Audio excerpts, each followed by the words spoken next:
the study has three specific objectives. So first is to assess to what extent we have progress in implementing our regional economic communities free trade area. Some protocols are being implemented, some protocols a bit less implemented.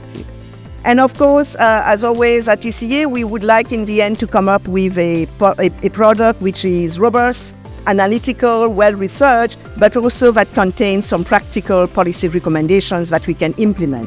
And third, to detail experiences in implementing FTAs in Southern Africa and really reflect on the question on how we can use COMESA and SADC and all their mechanisms and their complementary institutions to foster the implementation of both the FTAs and the AfCFTA. The objectives of the study are to inform what is it that the AfCFTA can build on in terms of data key.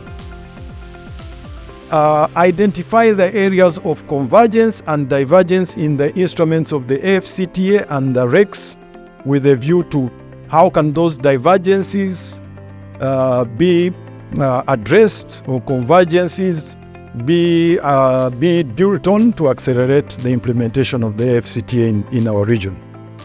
And then identify the extent to which those instruments can be implemented, mirroring on the REC's progress and the complementarity that you can. Then, of course, advise the countries in terms of how do they move forward in utilizing the existing acquis to build on their commitments under the AfCFTA. Harnessing regional integration for the AfCFTA. AfCFTA successful implementation in the Southern African region can be harnessed through the existing strides in economic integration and regional value chains in the manufacturing sector. Current industrialization benefits in Southern Africa. Partner states can boost into-Africa trade under the AfCFTA by increasing the economic viability of industrialization on the continent, boost trade and investment across the region. The AfCFTA can leverage on SADC in its implementation in boosting trade and investment by sending out the message that investing in a SADC country will give you access to a wider market, we have said, of 1.3 billion.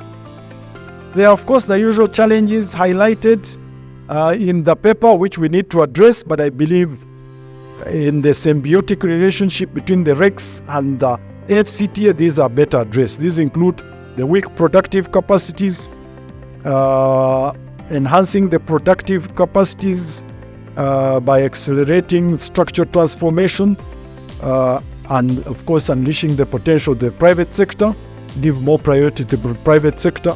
In terms of conclusions, it is obvious that the AfCFTA has benefited greatly and can continue to benefit greatly from the progress made by the RECs in terms of their acquis, of the FTAs, but a lot still remains to be done. One of the major recommendations is continued call on the countries to incorporate the commitments they make under the RECs and the AfCFTA in their national laws. That is still a gray area for us lawyers. That is absolutely important. Then, of course, strengthening productive capacities. All the countries say they are doing that. Elimination of NTBs, promoting regional value chains, addressing the multiplicity of memberships in the way that the paper elucidates, which I have kind of summarized.